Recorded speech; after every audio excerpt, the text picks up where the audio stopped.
Good morning my students. आज हम आप लोगों के स्थिर वैद्युत विभव तथा धारिता के चैप्टर में आपका जो हेडिंग ये है, अनंत विस्तार की समतल आवेशित आचालक प्लेट के समीप वैद्युत क्षेत्र की तीव्रता। Intensity of electric field near on infinite plane charged non conductivity plate. इस पूरे आपके हेडिंग में वैद्युत क्षेत्र की तीव्रता जो है अनंत समतल प्लेट पर आवेश समान रूप से वितरित किया गया है। यह आपका एक चादर है किसी भी धातु का, मेटल का। इस धातु के मेटल यानी कि इस चादर पे आपके पॉजिटिव चार्ज को एक समान रूप से वितरित किया गया। ठीक, अब एक आपका सिलेंडर है, बेलन है। इस बेलन को इसमें आपका क्या हुआ, रखा गया। रखने के बाद क्या होता है, आप देखिए, यानी कि आप अगर मानते हैं या आप मानिए, सपोज कीजिए, माना कि एक अनंत विस्तार की एक समान धन आवेशित आचालक समतल प्लेट के एक तल पर आवेश का पृष्ठ घनत्व ज्ञात करने के लिए ये रखा है। जो आवेश का पृष्ठ घनत्व होगा वो क्या होगा, आवेश का पृष्ठ घनत्व जो होगा वो सिग्मा होगा। आप सिग्मा से प्रदर्शित करेंगे, ये वाला सिग्मा, ये आवेश का पृष्ठ घनत्व है। इस प्लेट की जो खास बात है, यानी कि इसमें पॉजिटिव चार्ज को, धनात्मक आवेश को समान रूप से वितरित किया गया है। प्लेट का यह तल आवेश की एक समतल चादर है, ये तो हम बता ही दिए आपको। ठीक, अगर इस फिगर में आप ध्यान से देखें तो क्या है, यानी कि किसी बिंदु पर, एक बिंदु आपका P है और दूसरा बिंदु P डैश है। यानी कि इस सिलेंडर के दोनों सिरों को आप देखें, एक पर P है तो दूसरा P डैश है। P और P डैश के बारे में हम, यानी कि एक सममित है। सममित का मतलब आप कह सकते हैं ये दोनों समान है, यानी कि ये P डैश तो ये P डैश, यानी कि ये इसका जो क्षेत्रफल है सेम dA ये भी है, तो इस बेलन का इस सिरे का भी क्षेत्रफल यानी कि dA, वेक्टर dA ही है। ठीक, आप देखिए, यानी कि ये आप अगर एक चादर के आर पार, यानी कि आप इस बेलन को गॉसियन बेलन भी मान सकते की कल्पना आप कर सकते हैं, यानी कि जिसके समतल सिरे का क्षेत्र जो है कैपिटल A है। अब देखा जाए कि ये जो चादर है ये कैसा है, ये चादर अनंत विस्तार का है। अतः चादर के समीप दोनों ओर जो है सभी बिंदुओं पर वैद्युत क्षेत्र की तीव्रता जो है वो वेक्टर E है।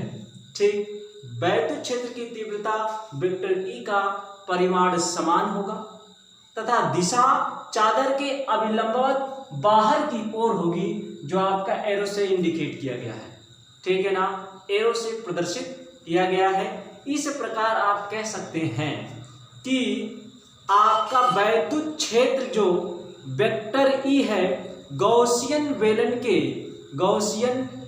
के समतल सिरों के लंबवत तथा वक्रीय पृष्ठ के समांतर है। ठीक, अतः बेलन के दोनों सिरों से होकर जो जाने वाला वैद्युत फ्लक्स है, देखिए, बेलन के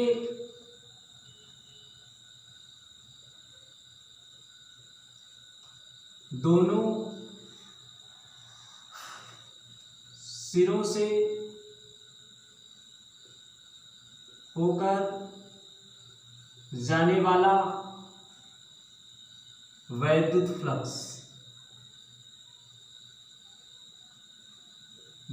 फ्लक्स क्या है भाई, बेलन के दोनों सिरों से होकर जाने वाला जो वैद्युत फ्लक्स है वो फाई E है। क्या है भाई, वैद्युत फ्लक्स फाई ई, वैद्युत flux phi E equal to आप क्या लिख सकते हैं, जो क्षेत्रफल है दोनों सिरों पर क्षेत्रफल आप ये लिखेंगे integral A vector E dot vector D A plus integral A और vector E dot vector D A. ठीक, ये हो गया। ये आपका क्या है, यानी कि यानी कि इस बेलन के दोनों सिरों पर जो वैद्युत फ्लक्स उत्पन्न हो रहा है, ये वैद्युत फ्लक्स का मान है।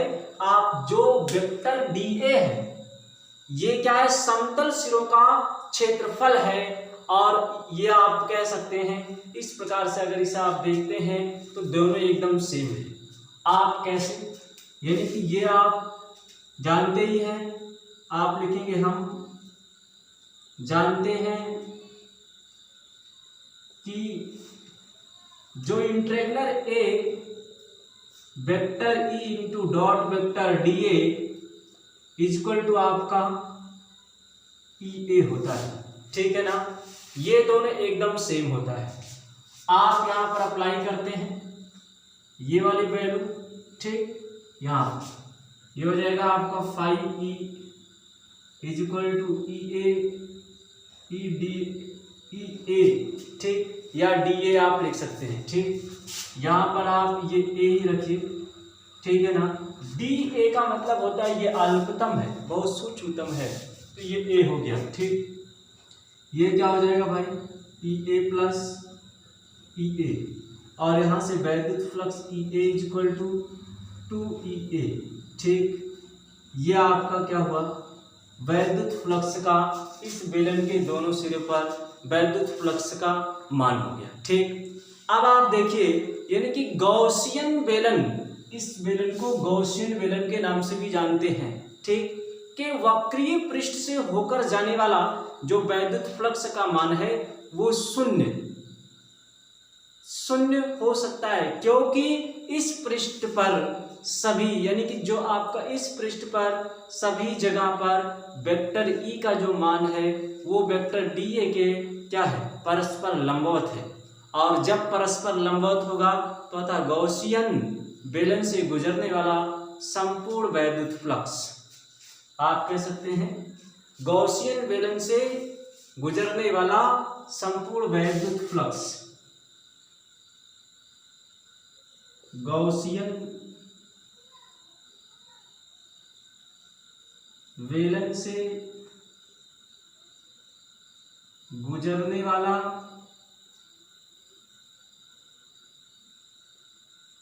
संपूर्ण वैद्युत फ्लक्स, संपूर्ण वैद्युत फ्लक्स जो होगा वो यही होगा आपका phi E is equal to 2 E A. इसे आप इक्वेशन नंबर फर्स्ट मानेंगे। ठीक, यहाँ पर आपका जो ये गॉस की प्रमेय से आप देखिए कैसे है, यहाँ से देख लीजिए भाई। ठीक, आप लिखेंगे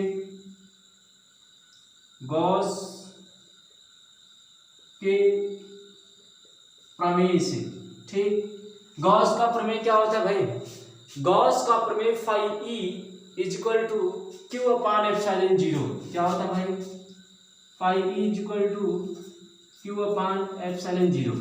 ये क्या है, गॉस का प्रमेय है। ठीक, ये फार्मूला हम प्रूव किए थे। यहाँ पर क्यू जो है ये बंद गॉसियन पृष्ठ द्वारा परिबद्ध संपूर्ण आवेश है। ठीक, यानी कि आप Q इज इक्वल टू जानते हैं, Q इज इक्वल टू आप लिखेंगे हम जानते हैं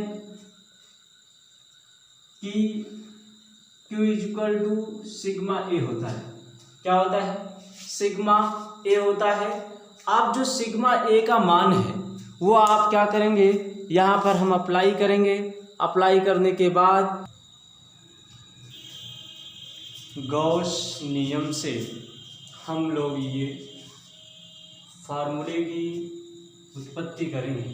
ठीक, हम जानते हैं कि Q equal to sigma A होता है। ये आप sigma phi E is equal to sigma A upon epsilon zero equation number second. ठीक, अब आप देखेंगे समीकरण 1 तथा 2 से, देखेंगे यहां से भाई समीकरण 1 तथा 2 से, समीकरण 1 और 2 से अगर देखते हैं तो देखेंगे क्या आएगा भाई, ये हो जाएगा आपका 2e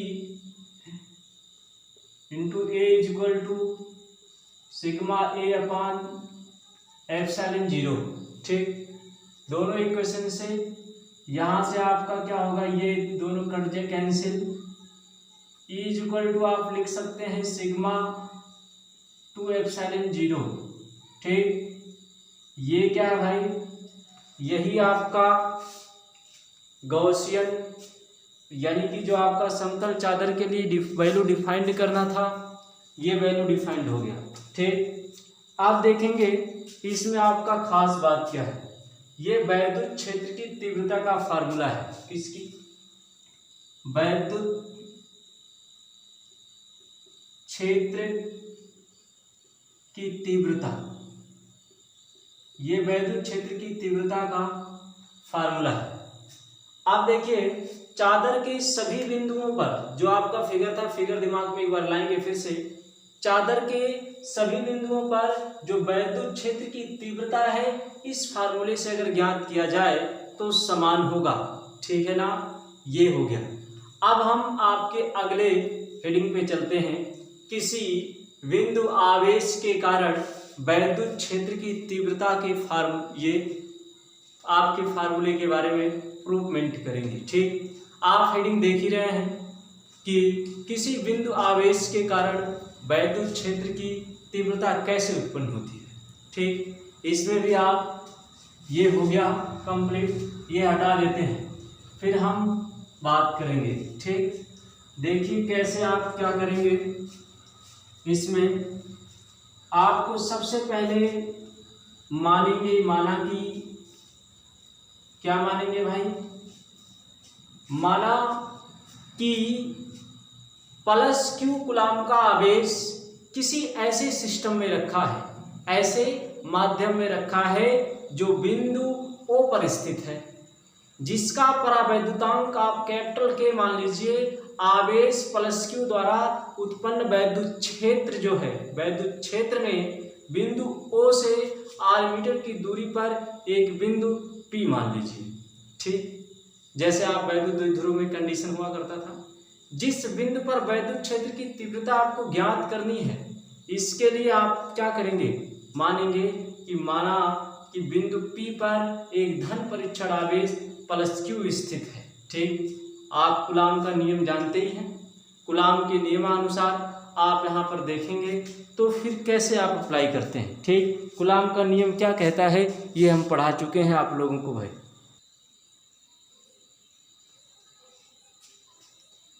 कूलाम के नियमानुसार आप देखेंगे कि जो आवेश परीक्षण आवेश Q0 पर लगने वाला जो बल है वो कैपिटल F होगा।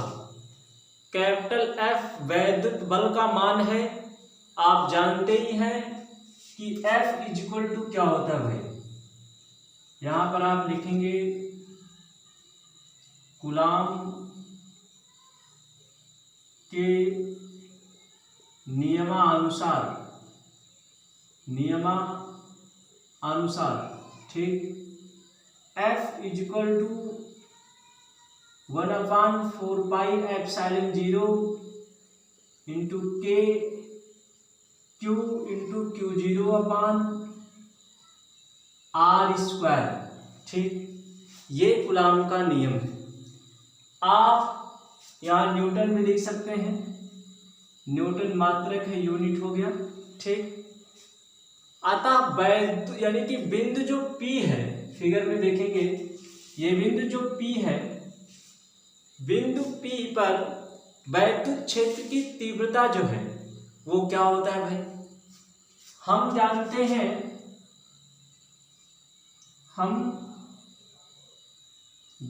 हैं कि बिंदु P पर वैद्युत क्षेत्र की तीव्रता क्या होता है भाई? वैद्युत क्षेत्र की तीव्रता ये होता है E = F/Q, ठीक है ना, F/Q0।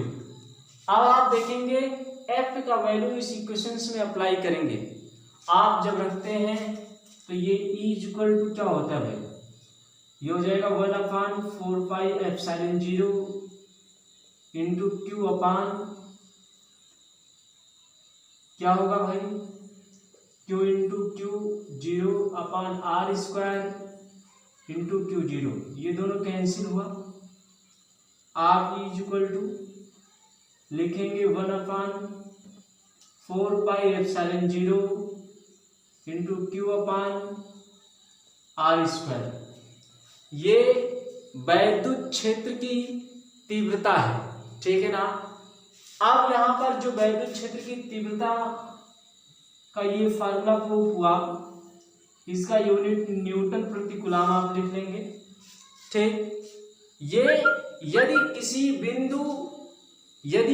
किसी बिंदु स्थान में कई बिंदु आवेश हों, तो मान लेते हैं कि किसी बिंदु स्थान में कई बिंदु आवेश होते हैं, जब मान लो Q1 Q2 Q3 विद्यमान है, ये Q1 Q2 Q3 ... आपके कई बिंदु आवेश हैं। तब इस स्थिति में हम क्या करते हैं भाई?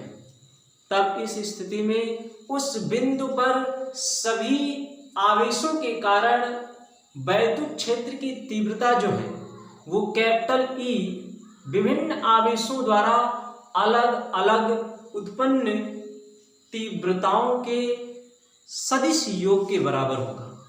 कैसे? देख लो भाई, यानी कि तीव्रताओं के E1 E2 E3 ... तीव्रताओं के सदिश योग के बराबर होगा। आप देखिए, ये आप लिख सकते हैं E = E1 plus E2 plus E3 plus ... ये आपका, ठीक। ये आपका जब बहुत से आवेश हों तो उस स्थिति में वैद्युत क्षेत्र की तीव्रता का ये फार्मूला है, ठीक है ना भाई। समझ में आ रहा है तो नोट कर लो बेहतर तरीके से। ये फिर देखते हैं अगले टॉपिक के बारे में। हमने वैद्युत विभवांतर के बारे में भी नहीं बताया। वैद्युत विभवांतर क्या चीज़ है, या वैद्युत विभवांतर कहते किसे हैं? इलेक्ट्रिक पोटेंशियल डिफरेंस, ठीक। अब हम बात करेंगे वैद्युत विभवांतर के बारे में। देखिए वैद्युत विभवांतर की डिफिनीशन कैसे है।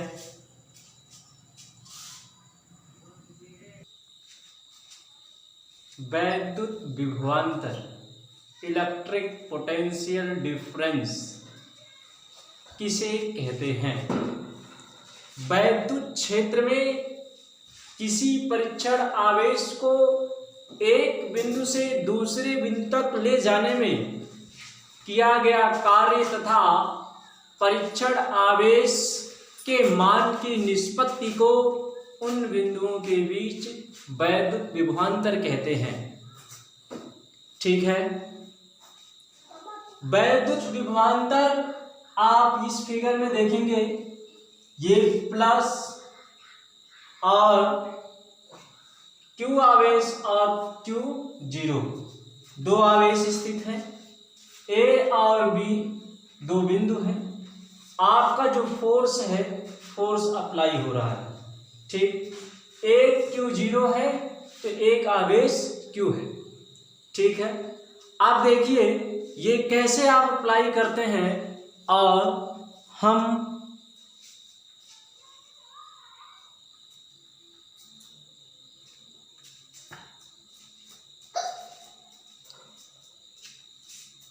अतः यदि परीक्षण आवेश Q0 को, ये प्लस Q0 को बिंदु B से बिंदु A तक लाया गया। कहाँ से भाई?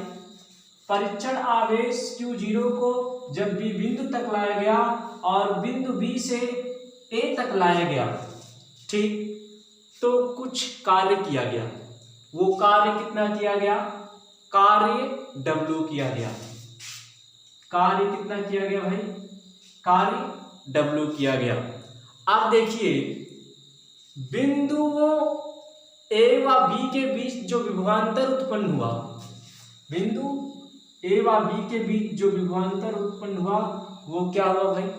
यानी कि VA, देखिए VA माइनस VB, ये विभवांतर उत्पन्न हुआ। ठीक, अब जो परीक्षण आवेश Q0 है, यानी कि आप ये दोनों का डिफरेंट अगर देखते हैं तो VA माइनस VB, ये आपका W अपान Q0, परीक्षण आवेश Q0। ये आप मान लीजिए क्वेश्चन नंबर फर्स्ट ये हो गया। अदिश राशि है, वैद्युत विभवांतर एक अदिश राशि है। इसका मात्रक W का मात्रक होता है जूल आवेश का कूलम, तो मात्रक क्या होगा? जूल प्रति कूलम, मात्रक जूल प्रति कूलम, ये हो गया। ठीक, तो ये रहा वैद्युत आवेश। ठीक, अब हम एक जूल प्रति कूलम को, जूल प्रति कूलम को हम वोल्ट भी लिखते हैं। ठीक, एक वोल्ट बराबर होता है 1 जूल प्रति कूलम।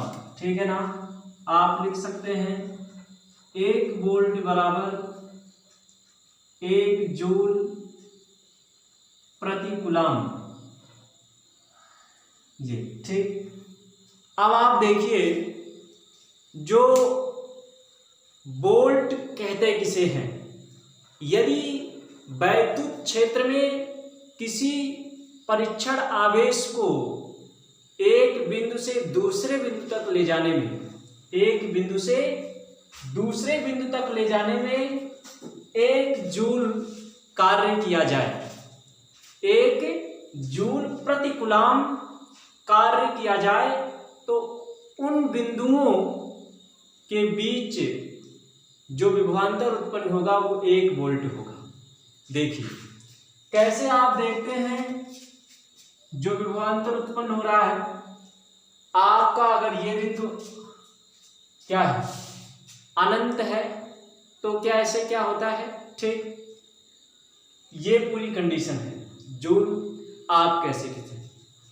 वैद्युत विभवांतर के बाद हम बात करेंगे वैद्युत विभव। वैद्युत विभव किसे कहेंगे? ठीक,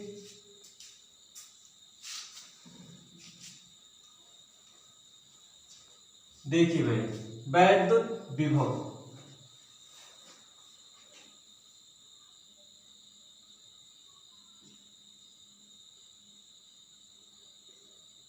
इलेक्ट्रिक पोटेंशियल, इलेक्ट्रिक पोटेंशियल। ठीक, देखिए जो वैद्युत विभव में है और वैद्युत विभवांतर में थोड़ा सा डिफरेंट है। वो डिफरेंट क्या है भाई? ये अनंत की सीरीज है, तो वो आपका यानी कि जो बिंदु आवेश थे ये अनंत पे रखा होगा, ये जो आवेश है ये अनंत पर होगा। फिगर में थोड़ा सा कन्वर्ट कर देते हैं। ठीक, ये हटा देते हैं और सेम आप अपने प्रोसेस पे आते हैं। ये डॉट डॉट डॉट डॉट अनंत का साइन होगा। ठीक, अब इसमें आपका क्या होगा? जो बिंदु बी होगा ये अनंत मान लिया जाएगा, अनंत। ठीक, ये अनंत पे रखा होगा। ठीक, अनंत बिंदु से बिंदु ए तक लाया जाएगा परीक्षण आवेश Q0 को। ठीक, देखिए वैद्युत विभव के यानी कि इसमें जो आपका ये अनंत जब हो गया तो यानी कि VA minus V infinity is equal to आप W अपान Q0। ठीक, ये लिखते हैं। हम जानते हैं कि जो आपका ये अनंत है ये क्या होगा? 0 होगा। आप 0 की स्थिति में आप क्या VA इक्वल टू 0 W/Q0, या फिर A इक्वल टू आप लिख सकते हैं W/Q0। ठीक, ये आपका क्या है, वैद्युत विभव का फार्मूला है। सेम वैद्युत विभवांतर की जो यूनिट होती है वही यूनिट वैद्युत विभव की भी होती है। ठीक, आप देखिए वैद्युत विभव कहते किसे हैं, वैद्युत क्षेत्र में किसी बिंदु पर वैद्युत विभव किसी परीक्षण आवेश को अनंत से उस बिंदु तक लाने में किए गए कार्य तथा परीक्षण आवेश के मान की निष्पत्ति के बराबर होता है। ठीक, यदि किसी परीक्षण आवेश को अनंत से वैद्युत क्षेत्र के किसी बिंदु तक लाने में 1 जूल प्रति कूलाम कार्य करना पड़े तो उस बिंदु पर विभव जो होगा वो 1 वोल्ट होगा। ठीक, ये हो गया। मात्रक आप जानते ही हैं, मात्रक क्या है, मात्रक आपका जूल प्रति कूलाम है और 1 वोल्ट बराबर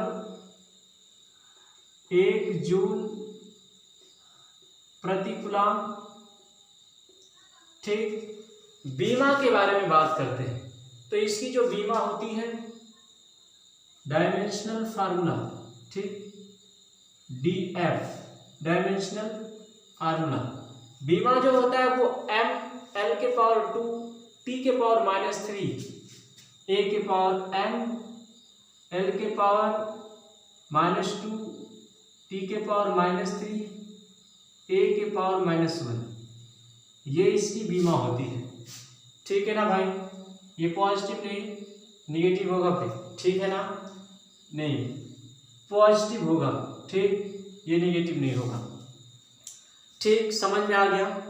अब देखिए आगे हम बात करेंगे इलेक्ट्रिक पोटेंशियल के बारे में, किसके, यानी कि आपका ये हो गया समविभव पृष्ठ किसे कहते हैं, समविभव पृष्ठ, इक्वी पोटेंशियल सरफेस। ठीक, ये आपका नोट हो गया होगा, आप लोग समझ भी गए होंगे। चलो, समविभव पृष्ठ, समविभव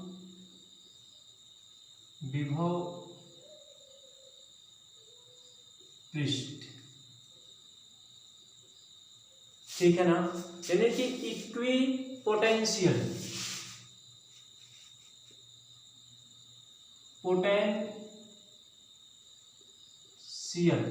ठीक, सरफेस ये हो गया। आप देखिए समविभव पृष्ठ के बारे में जब हम बात करते हैं तो सबसे पहले ये आता है कि समविभव पृष्ठ किसे कहते हैं। ठीक है, किसी वैद्युत क्षेत्र में खींचा गया वह काल्पनिक पृष्ठ जिस पर स्थित सभी बिंदुओं पर वैद्युत विभव बराबर हो। यह आप देखिए भाई, यह आपका किसी बिंदु पर खींचा गया एक वैद्युत प्लस Q आवेश समान रूप से इसमें वितरित होंगे बिंदु आवेश। ठीक, जब विभव बराबर होगा तो वो पृष्ठ जो है वो समविभव पृष्ठ कहलाएगा। ठीक है ना, यही समविभव पृष्ठ की डिफिनीशन है। इसी फिगर को आप बना करके शो कर देंगे। ठीक, अब देखिए अगर समविभव पृष्ठ की परिभाषा दूसरे शब्दों में हम कहें तो समविभव पृष्ठ पर किन्हीं दो बिंदुओं के बीच वैद्युत विभवांतर का मान सदैव शून्य होता है। क्यों? क्योंकि समविभव पृष्ठ के प्रत्येक बिंदु पर बल रेखाएं पृष्ठ के लंबवत होती हैं। ठीक है ना, ये आपका समविभव पृष्ठ के बारे में इतना है। अब हम अगले हेडिंग के बारे में बात करते हैं। ठीक, अगला टॉपिक क्या है ये देखिए। अगला जो आपका है कि बिंदु आवेश के कारण हम वैद्युत क्षेत्र की तीव्रता के बारे में पढ़ चुके, लेकिन वैद्युत विभव के बारे में नहीं पढ़े। तो अब हम पढ़ेंगे बिंदु आवेश के कारण किसी बिंदु पर वैद्युत विभव। ठीक, देखिए भाई, बिंदु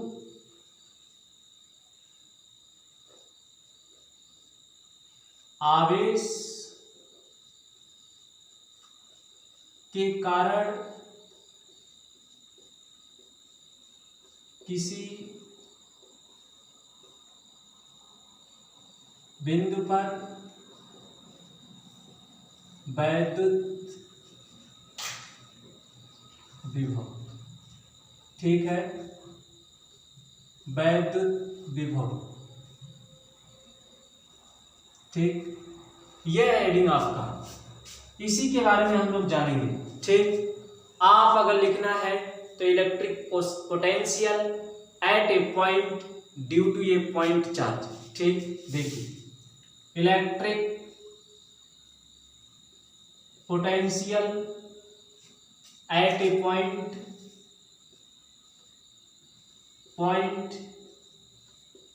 due to a electric charge.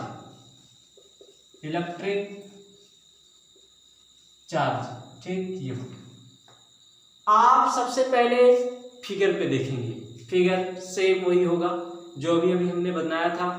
आपका एक पॉजिटिव क्यू आवेश होगा। ठीक, एकदम सेम फिगर जो अभी हमने बनाया था। ठीक, ये एक बिंदु आपका यहां पर F होगा, F रखेंगे, और एक बिंदु ये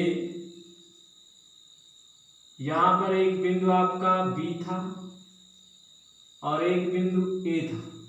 ये हो गया फिर यहां पर आपका Q0 आवेश था, Q0 आवेश रखेंगे। ये जो टोटल दूरी थी हमने R माना था, यहां पर एक बिंदु और मान लेते हैं। ठीक, A और B के बीच में हम एक C बिंदु मान लेते हैं। A और B के बीच में एक बिंदु C मान लेते हैं, ये C। ठीक, जो टोटल दूरी है इस पॉइंट को हम O मान लेते हैं। O से लेकर के B तक, यानी कि ये बिंदु आपका जो है, कुछ मान लो B मान लो, या आप कुछ भी मान सकते हैं। तो ये आपका R मान लेते हैं। ठीक, O से लेकर के R तक ये टोटल जो आपकी दूरी होगी वो R नहीं, हम X मानेंगे। ठीक, X मान ले। और यहां से आपका जो ये दूरी होगा, O से A तक की जो दूरी होगी वो स्मॉल r मानेंगे। क्या मानेंगे? स्मॉल r मान लेते हैं, ये दूरी। ठीक, और ये दूरी, ये आपका फिगर है। आप जब बात करते हैं कि जो बिंदु O पर प्लस Q कूलाम का आवेश है, वो आवेश किसी ऐसे माध्यम में, किसी ऐसे सिस्टम में रखा है कि जिसका परावैद्युतांक K है। K मान लो आप, ठीक है ना। कोई भी आपका मिडिल हो सकता है, जल हो सकता है, निर्वात हो सकता है, वायु हो सकता है, कुछ भी आप ले लीजिए मिडिल, ठीक है ना। अब आवेश प्लस Q द्वारा उत्पन्न वैद्युत क्षेत्र में बिंदु O से R मीटर की दूरी पर एक बिंदु A है ना, जिस पर वैद्युत विभव का मान आपको डिफाइंड करना है, ज्ञात करना है। ठीक, इसके लिए आपको क्या करना है, O से X की जो दूरी है, देखिए, यानी कि O से जो R के बीच की टोटल दूरी है वो X है, या X मीटर आप सीधा सीधा कह सकते हैं। अब एक बिंदु B है जिस पर आपका, यानी कि ये है बिंदु B, और R बिंदु पर प्लस Q आवेश रखा है। ठीक, जब प्लस Q आवेश रखा है तो आप देखेंगे कि कूलाम के नियमानुसार प्लस Q आवेश के कारण आपका क्या है, परीक्षण आवेश Q 0 पर लगने वाला बल। ठीक, Q 0 पर लगने वाला वैद्युत बल, ठीक है ना भाई, वैद्युत बल लग रहा है, वो F है। आप वैद्युत बल F इक्वल टू 1/4πε0 जो सिस्टम है अर्थात माध्यम जो है वो K है, और ये Q0/x² हो गया। यही कूलाम का नियम है। आप इसे न्यूटन में भी बोल सकते हैं, यानी कि ये मात्रा तो न्यूटन होता है, ये आप जानते ही हैं। तो ये आपका हो गया। आप देखिए जो बिंदु R है वो आपका परीक्षण आवेश Q0 की ओर, यानी कि अनंत सूक्ष्म दूरी अगर मानते हैं तो इसकी तरफ अनंत सूक्ष्म दूरी आप dx मानते हैं, तो एक बिंदु C आप देखेंगे, एक बिंदु आपका क्या है C, इसके ये पास में है, ठीक। परीक्षण आवेश Q0 को बल के विरुद्ध अगर कार्य करना पड़ जाए, बल के विरुद्ध, तो क्या होगा, बिंदु 20 यानी कि बिंदु R से बिंदु C तक ले जाने में जो कार्य होगा, कुल कार्य होगा, वो वैद्युत बल के विरुद्ध होगा। अर्थात आप कार्य इक्वल टू वैद्युत बल गुणे दूरी, ठीक। अल्पतम आवेश यानी कि अल्पतम दूरी आप मान लीजिए, अल्पतम दूरी जो है वो dx है, ठीक। जब आपका ये विरुद्ध कार्य किया जाएगा, विरोध में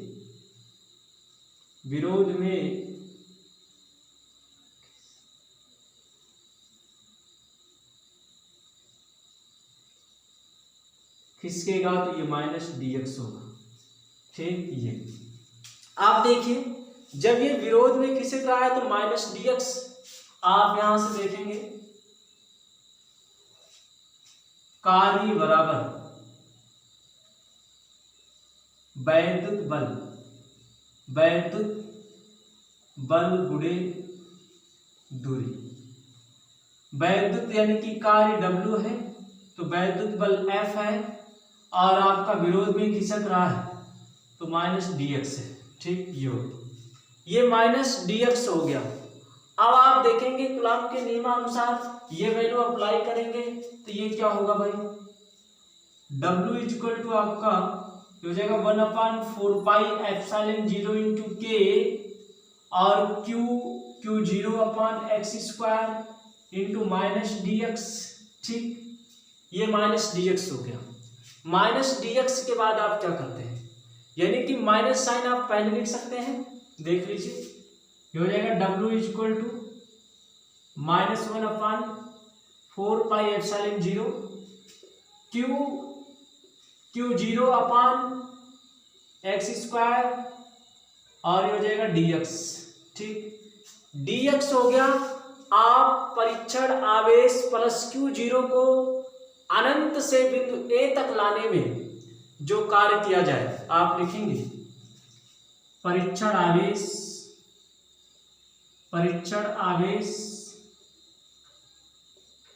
Q0 को अनंत से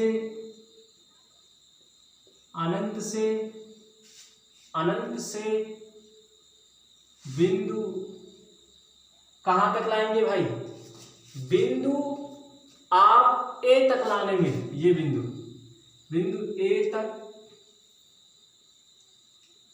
लाने में किया गया कार्य, ठीक। क्या होगा भाई, W होगा W, ठीक। आप इंटीग्रेशंस का यानी कि डिफरेंट ये हो जाएगा R, ठीक। समझ में आ रहा है ना। और टोटल वैल्यू ये उठा के आप रख देंगे, ये वैल्यू उठा के रखेंगे और सॉल्व करेंगे। कैसे सॉल्व करेंगे ये आपको देखना है, ठीक। ये हो गया 1/4πε0 और Q0/x² इंटू dx, ठीक। आप इसका इंटीग्रेशन करेंगे, समाकलन निश्चित समाकलन, ठीक। ये हो जाएगा आपका जो कांस्टेंट वैल्यू है 1/4πε0 बाहर निकल गया, q इंटू Q0 बाहर निकला, ठीक। ये पूरे वैल्यू बाहर निकल गए। आपका जो वैल्यू बचा है वो ये हायर लिमिट, ये लोअर लिमिट, ये हो जाएगा r, ठीक। यानी कि इन्फिनिटी से r, ठीक। माइनस साइन यहाँ रखेंगे और रखने के बाद आप जब सॉल्व करेंगे 1/x² इंटू dx, ये हो गया। ये कैसे सॉल्व करते हैं? अगर आप मैथमेटिक्स में पढ़े हैं समाकलन और अवकलन, तो आपको ये सॉल्व करने की सिंपल मेथड है। देख लो भाई, आप समाकलन में जो थोड़ा सा रूल है उस रूल को हम बता रहे हैं। ये हेडिंग आप लोग नोट कर लिए होंगे, तो ये हटा दे रहे हैं, ठीक। देखिए यहाँ पर हम थोड़ा अलग बता दे रहे हैं। ये फार्मूला होता है, फार्मूला, ठीक।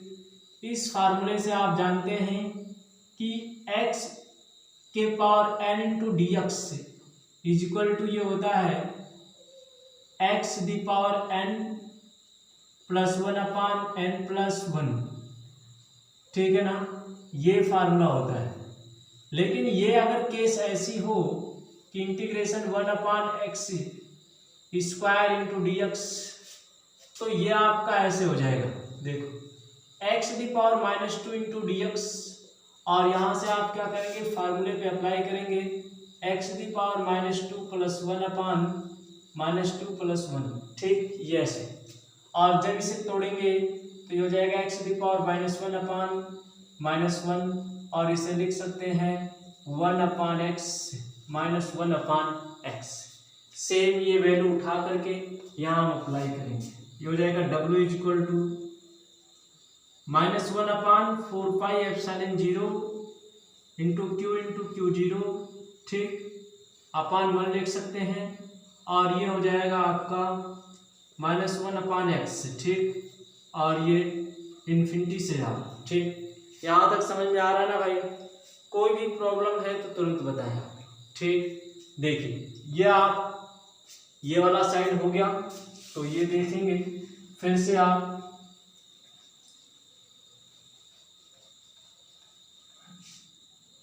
देखिए।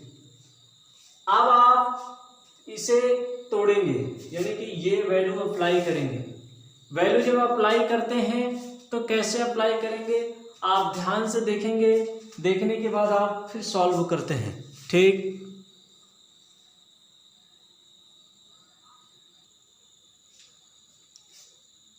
यहां से हम देखेंगे W is equal to 1/4πε0 into आप के भी अप्लाई कर लीजिए, ठीक है ना। के हर जगह छूट गया है तो के आप लिख लेंगे, ठीक। के आप देखिए ये हो जाएगा आपका टोटल से जो वैल्यू होगा Q0/1, ठीक। यहां से आप जब लिमिट अप्लाई करते हैं ये, तो इन्फिनिटी से आप कैसे बढ़ते हैं, कैसे उसे आप तोड़ते हैं, और वो वैल्यू कितना आएगा, ठीक। तो ये देखिए ये हो जाएगा 1/r -1/∞, ठीक। जब ये अप्लाई होगा तो यहां से आप W इज इक्वल टू हो जाएगा 1/4πε0 इंटू के, और ये अनंत की वैल्यू छूट जाएगी, ये आपका अनंत ही हो, यानी कि अनंत की वैल्यू 0 हो जाएगी, ठीक। आप देखिए ये हो जाएगा Q इंटू Q0/r, ठीक।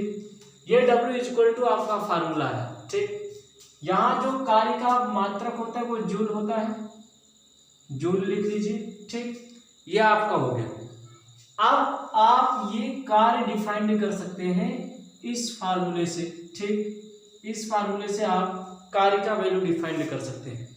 प्लस Q आवेश के कारण बिंदु A पर जो वैद्युत विभव का मान होता है, यहाँ पर आप फिगर अभी देखे होंगे, यहाँ देखेंगे प्लस Q0 आवेश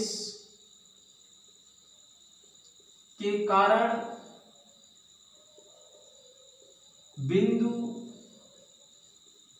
ए पर वैद्युत विभव का मान V इक्वल टू क्या होगा, W/Q0। ये होता है, ये आप लोग पढ़ चुके हैं, ठीक है ना भाई। अब जब ये वैल्यू यहां से W का वैल्यू यहां पर अप्लाई करेंगे, ठीक, तो क्या आएगा भाई, W इक्वल टू 1/4πε0। ये आपका V इक्वल टू हो जाएगा भाई 1/4πε0 Q इंटू Q0/R/Q0। ये दोनों कैंसिल हो गया, ठीक। आपका टोटल वैल्यू जो बचेगा वो क्या होगा, यहां से फिर से देखेंगे, आपका टोटल वैल्यू जो बचा वो V इक्वल टू ये हो गया 1/4πε0 इंटू Q/R, ठीक, ये हो गया, ठीक। ये आपका वैद्युत विभव है, वैद्युत विभव का मान है।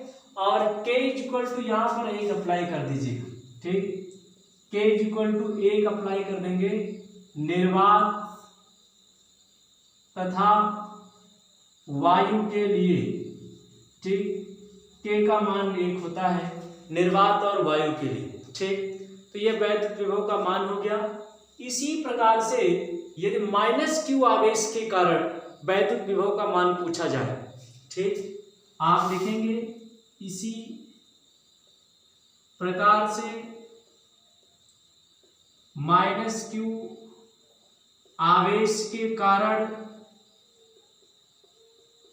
वैद्युत विभव, तो क्या होगा भाई, V इक्वल टू 1/4πε0। ये -Q हो जाएगा, ठीक। V इक्वल टू आप लिख सकते हैं -1/4πε0 Q/R, ठीक।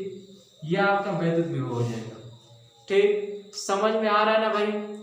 अब देखिए ये आपका कंप्लीट होता है वैद्युत विभव का फार्मूला, ठीक, जो था। अब हम अगले टॉपिक के बारे में बात करेंगे। अगला क्या है भाई, बिंदु आवेशों के समूह के कारण वैद्युत विभव। यदि बिंदु आवेशों के समूह के कारण वैद्युत विभव, सीधा सीधा आप कह सकते हैं कि जो बिंदु आवेश की समूह में आपका बात किया जाए, जैसे बहुत से आवेश होंगे, आवेशों का एक समूह होगा, उसमें वैद्युत विभव का मान डिफाइंड आपको करना है, ठीक। कैसे आप डिफाइंड करेंगे, ठीक। तो आप वैद्युत विभव एक अदिश राशि है, ये आप जानते हैं, हमने बता दिया। अतः आप कह सकते हैं कि किसी बिंदु पर कई आवेशों के कारण जो वैद्युत विभव को बीजगणितीय रीत से जोड़ा या घटाया जाता है, वो आप कैसे, यानी कि +Q1 आवेश, +Q2 आवेश या -Q3 आवेश तथा -Q4 कूलाम के आवेश हों, तो बिंदु आवेशों से क्रमशः R1, R2, R3 तथा R4 मीटर की दूरी पर होंगे। उस बिंदु पर कुल विभव कितना होगा, चलिए हम सिर्फ फार्मूले बिंदु आवेशों के समूह के कारण वैद्युत विभव, ठीक। बिंदु आवेशों के समूह के कारण वैद्युत विभव, ठीक। यह आपका है बिंदु आवेशों समूह के कारण वैद्युत विभव, ठीक। देख लीजिए भाई, बिंदु आवेश के समूह के कारण वैद्युत विभव में वैद्युत विभव एक अदिश राशि है, ठीक। आप देखेंगे कि किसी बिंदु पर कई आवेशों के कारण जो वैद्युत विभव है, आप कई आवेशों में आप मान लीजिए Q1 हो गया, Q2 हो गया, Q3 हो गया, Q4 Q5, ठीक। ये सब आवेश पॉजिटिव होंगे, Q1 पॉजिटिव, Q2 पॉजिटिव, मान लीजिए ये पॉजिटिव है, ये भी पॉजिटिव, ये भी पॉजिटिव, ये दोनों निगेटिव। तो ये निगेटिव पॉजिटिव ये कूलाम के आवेश हैं, ठीक। ये इनका यूनिट तो कूलाम होता है, ये आप जानते ही हैं, ठीक। कितने कूलाम के आवेश हैं। अब आप देखेंगे कि बिंदु आवेशों से क्रमशः इनकी जो दूरी है वो r मीटर है। आप लिखेंगे बिंदु आवेशों से दूरी जो है वो r1, r2, r3, r4, r5, ठीक। ये है आपका, ये दूरी है। कूलाम के जो आप नियमानुसार देख चुके हैं कि इनकी दूरी मीटर में आपका मापा जाता है। उस बिंदु पर कुल विभव जो है आप लिखेंगे, उस बिंदु पर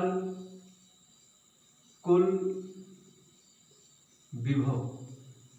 देखिए उस बिंदु पर आपका जो कुल विभव होगा वो क्या होगा, V इक्वल टू आप लिखेंगे 1/4πε0 इंटू आपका ब्रैकेट में, यानी कि Q1 अपान ऐसे Q1 अपान R1 प्लस Q2 अपान R2 माइनस Q3 अपान R3 माइनस Q4 अपान R, ये आपका हो गया 4 माइनस Q अपान 5 R5, ठीक। ये ऐसा आप लिखेंगे। यूनिट सेम होगा, वोल्ट प्रति आपका, यानी कि वोल्ट ही होता है तो वोल्ट लगाएंगे, ठीक। और ये आप मात्रक जानते ही हैं कि जहां आपका आप लिख सकते हैं, जहां 1/4πε0 जो है वो क्या है 9.0 इंटू 10⁹। यूनिट क्या होता है इसका, यूनिट जो है वो न्यूटन मीटर स्क्वायर प्रति कूलाम स्क्वायर, क्या लिख सकते हैं, न्यूटन मीटर स्क्वायर प्रति कूलाम स्क्वायर, ये होता है आपका यूनिट, ठीक। समझ में आ गया भाई। अब हम अगले टॉपिक के बारे में बात करेंगे अगले वीडियो में, ठीक है ना।